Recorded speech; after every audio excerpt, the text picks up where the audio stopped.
പ്രിയപ്പെട്ട പ്രേക്ഷകർക്ക് അറിയുന്ന പോലെ വാർത്താവിതരണ മന്ത്രാലയം ശ്രമിക്കുന്ന ഈ റേറ്റിംഗ് ഏജൻസികളിലും അതുപോലെ തന്നെ റേറ്റിംഗ് ഇന്ത്യയിൽ റേറ്റിംഗ് നിലനിർത്തുന്നത് നമുക്കറിയാം. ഈ ടെലിവിഷൻ റേറ്റിംഗ് പ്രധാനമായിട്ടും ഉപയോഗിക്കുന്നത് ഇന്ത്യയിലെ പരസ്യ കമ്പനികളും അതുപോലെ തന്നെ പരസ്യം വേണ്ടുന്ന ആളുകളും മാത്രമാണ്. ജനങ്ങൾക്ക് ഇതുമായിട്ട് നേരിട്ട് ബന്ധമുണ്ടോ എന്ന് ചോദിച്ചാൽ ഇല്ല. കാര്യം സാധനങ്ങൾ വിറ്റഴിക്കാൻ താല്പര്യമുള്ള ആളുകൾക്കൊക്കെ വേണ്ടിയാണ് ഏത് വാർത്താ ചാനലുകളാണ് അല്ലെങ്കിൽ ഏത് എൻ്റർടൈൻമെൻറ്റ് ടെലിവിഷൻ ചാനലാണ് ജനങ്ങൾ കാണുന്നത് എന്നറിയിക്കാൻ വേണ്ടിയാണ് ഈ ടെലിവിഷൻ റേറ്റിംഗ് വരുന്നത്. അതിൻ്റെ മെക്കാനിസം എന്ന് പറയുന്നത് ഒരു മീറ്റർ ഒരു വീട്ടിൽ ഘടിപ്പിക്കുന്നു. അത് കേരളത്തിൽ 2500 മീറ്റർ ഉണ്ടെന്നാണ് കണക്ക്. ഈ മീറ്റർ യഥാർത്ഥത്തിൽ ടെലിവിഷൻ സെറ്റുമായി ഘടിപ്പിക്കുന്നു. അപ്പോൾ ഒരു പ്രേക്ഷകൻ ഒരു ടെലിവിഷൻ സെറ്റ് ഓൺ ചെയ്യുമ്പോൾ അത് റീഡാവുന്നു. അപ്പോൾ എത്ര നേരം അയാൾ ഈ പ്രത്യേക ടെലിവിഷൻ ചാനലിൽ നിൽക്കുന്നുവോ അതിനെ ആ ടെലിവിഷൻ ചാനലിൻ്റെ സ്വാധീനം ഉപയോഗിച്ച് ഗുണിച്ച് കിട്ടുന്ന ആകത്തുകയാണ് ടെലിവിഷൻ റേറ്റിംഗ് എന്ന് പറയുന്നത്. ഇത് വളരെ മനുഷ്യൻ്റെ ഇടപെടൽ ഇല്ലാതെ നടത്തുന്ന ഒരു സംഭവമാണ് എന്നാണ് പലപ്പോഴും ഈ റേറ്റിംഗ് ഏജൻസികൾ പറയുന്നത്. എന്നാൽ അത്തരം കാര്യങ്ങളല്ല ഇന്ത്യയിൽ നടക്കുന്നത്. ഇന്ന് 24 ഉൾപ്പെടെയുള്ള ചാനലുകൾ പരാതി പറഞ്ഞതിന് ശേഷം വെളിവായി. ഇപ്പോൾ കേന്ദ്ര വാർത്താവിതരണ മന്ത്രാലയം എടുത്ത തീരുമാനം കുറേ മാസങ്ങളായി വാർത്താവിതരണ മന്ത്രാലയത്തിൽ കടുത്ത ആലോചനയ്ക്കും വിലയിരുത്തലിനുമൊക്കെ വിധേയമായ കാര്യമാണ്. ലാൻഡിംഗ് പേജുകൾ എടുത്തിട്ടുള്ള വാർത്താ ചാനലുകൾക്ക് ടെലിവിഷൻ റേറ്റിംഗിൽ അപ്പർ ഹാൻഡ് കിട്ടാനുള്ള സാധ്യത തള്ളിക്കളയുകയാണ് മിനിസ്ട്രി ഓഫ് INB. ഇതിൻ്റെ ഏറ്റവും വലിയ പ്രത്യേകത എന്താണെന്ന് ചോദിച്ചു കഴിഞ്ഞാൽ വരും കാലത്ത് ഇപ്പോൾ ബാർക്ക് എന്ന് പറയുന്ന ഒരൊറ്റ ഏജൻസിയാണ് ഇന്ത്യയിൽ റേറ്റിംഗ് നടത്തുന്നത്. ഇനി മുതൽ ഒന്നിലധികം ഏജൻസികൾ ഇന്ത്യയിൽ വരും എന്നതിൻ്റെ സൂചനയാണിപ്പോൾ ഈ റേറ്റിംഗ്. ബാർക്ക് പോലെ ഒരു ഏജൻസി നമുക്ക് എടുക്കാൻ താല്പര്യമുണ്ടെങ്കിൽ ആ ഒരു കമ്പനിക്ക് ഇനി 20 കോടി രൂപയുടെ നെറ്റ്വർക്ക് ആവശ്യമില്ല, 5 കോടി മതി എന്ന് പറയുന്ന സർക്കാർ ചുരുക്കിക്കൊണ്ടുവരുന്നു.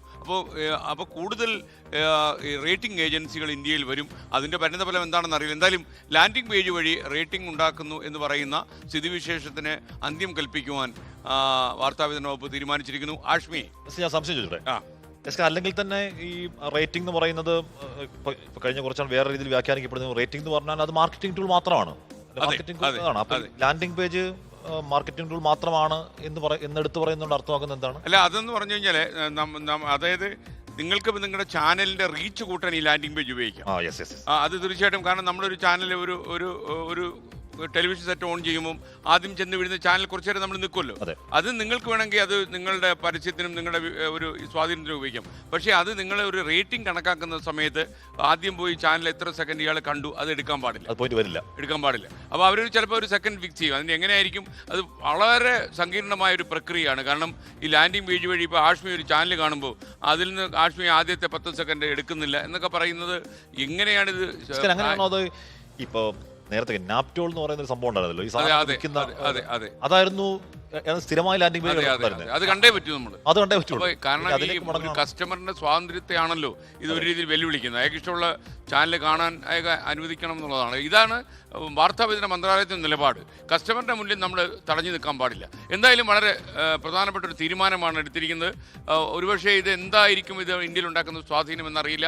മിക്കവാറും എല്ലാ സംസ്ഥാനത്തും ഈ ലാൻഡിംഗ് പേജിന്റെ പ്രശ്നം ഇന്ത്യയിലുണ്ട്, കേരളത്തിൽ മാത്രമല്ല.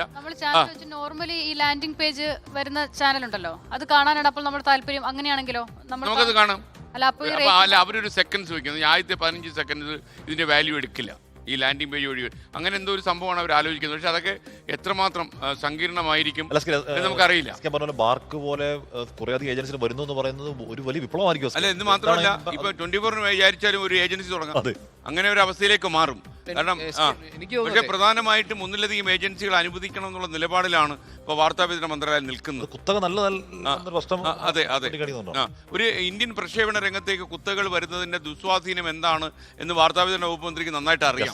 അപ്പൊ അത് കടന്നു കാണാനുള്ള ശ്രമത്തിന്റെ ഭാഗമായിട്ടാണ് അദ്ദേഹം ഇതൊക്കെ ചെയ്യുന്നത്. അന്ന് നമ്മൾ മാസങ്ങൾക്ക് മുമ്പ് ഈ വാർത്ത കൊടുത്തപ്പോൾ ഇത് അത്ര വലിയൊരു വാർത്തയാണോ എന്ന് ചില പ്രേക്ഷകർക്ക് തോന്നാം. പക്ഷേ ഇത് ഇന്ത്യൻ ടെലിവിഷൻ വിപണി മാർക്കറ്റിനെ സംബന്ധിച്ച് 5000 കോടി രൂപയുടെ ആ വിപണിയെ സംബന്ധിച്ച് 50,000 കോടി രൂപയുടെ അത് വലിയൊരു കാര്യം തന്നെ. 50,000 കോടി വിപണിയാണ് സ്വാധീനിക്കുന്നത്. അത് ആ രംഗത്ത് ഒരു ശുദ്ധീകരണം നടത്തുക എന്നത് ഇപ്പോൾ തന്നെ പല പ്രേക്ഷകരും നിർബന്ധിതരാവുകയാണ്. ആ ലാൻഡിംഗ് പേജ് കാണുന്നത് ടെക്നിക്കലി ചെയ്തു വെക്കാൻ പറ്റും. ഇത്ര സെക്കൻഡ്സ് കഴിഞ്ഞ് അതിൽ പോകാൻ പറ്റും. അതെ, ഇഷ്ടമുണ്ടെങ്കിലും ഇല്ലെങ്കിലും. അതില് ഏറ്റവും പ്രധാനപ്പെട്ട കാര്യം സാർ, ഇത് സർക്കാർ ഒരു വാർത്താക്കുറിപ്പ് മാത്രമല്ല, ഗവൺമെന്റ് ഇത് വിജ്ഞാപനമായി പുതിയ ടെലിവിഷൻ നയം 2026 ടെലിവിഷൻ നയം പ്രാബല്യത്തിൽ വന്ന് കഴിഞ്ഞിരിക്കുകയാണ്. ആ റേറ്റിംഗ് ഏജൻസികളിൽ ഈ സുതാര്യത, അതായത് ഈ നേരത്തെ SKN പറഞ്ഞതുപോലെ ലാൻഡിംഗ് പേജിലൂടെ ലഭിക്കുന്ന വ്യൂവർഷിപ്പ് റേറ്റിംഗിന് കണക്കാക്കില്ല. അത് മാർക്കറ്റിംഗ് ഉപാധിയായിട്ട് മാത്രമേ ഉപയോഗിക്കാൻ കഴിയൂ. പിന്നെ ബ്രോഡ്കാസ്റ്റർമാർ അവരുടെ ഈ ചാനൽ ലാൻഡിംഗ് പേജിൽ ലഭ്യമാണോ എന്ന് റേറ്റിംഗ് ഏജൻസിയെ അറിയിക്കുകയും വേണം. അത്തരം കാര്യങ്ങളുണ്ട്. ഇതനുസരിച്ചില്ലെങ്കിൽ ഇതിൻ്റെ ശിക്ഷാ നടപടികൾ താൽക്കാലികമായി റേറ്റിംഗ് നിർത്തലാക്കുന്നത് മുതൽ രജിസ്ട്രേഷൻ റദ്ദാക്കൽ വരെയുള്ള കാര്യങ്ങൾ ഇതിൽ ഉൾപ്പെടുത്തിയിട്ടുണ്ട്. മറ്റൊന്ന് SKN ഇതിലൊരു പ്രധാനപ്പെട്ട കാര്യം എന്ന് പറയുന്നത് ഇതിൻ്റെ ഈ സാമ്പിളിംഗ് സൈസ് വർദ്ധിപ്പിക്കുക എന്നതാണ്. 80,000 മീറ്ററുകൾ അടിയന്തിരമായി വ്യാപിപ്പിക്കണം എന്ന കാര്യം പറയുന്നുണ്ട്. അത് 1,20,000 എത്തിക്കണം എന്ന കാര്യവും പറയുന്നുണ്ട്.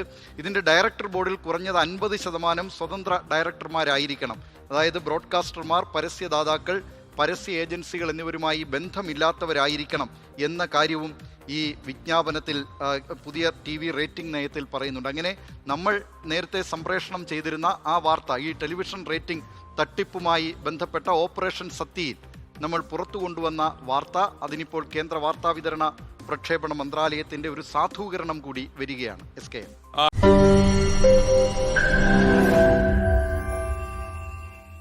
ലോകത്തെവിടെയായാലും ഏത് സമയത്തും 24 വാർത്തകളും ഓഗ്മെന്റഡ് റിയാലിറ്റി പാക്കേജുകളും എക്സ്പ്ലെയിനറുകളും വിശദമായി കാണാൻ ഞങ്ങളുടെ YouTube ചാനൽ നിങ്ങൾക്ക് സബ്സ്ക്രൈബ് ചെയ്യാം.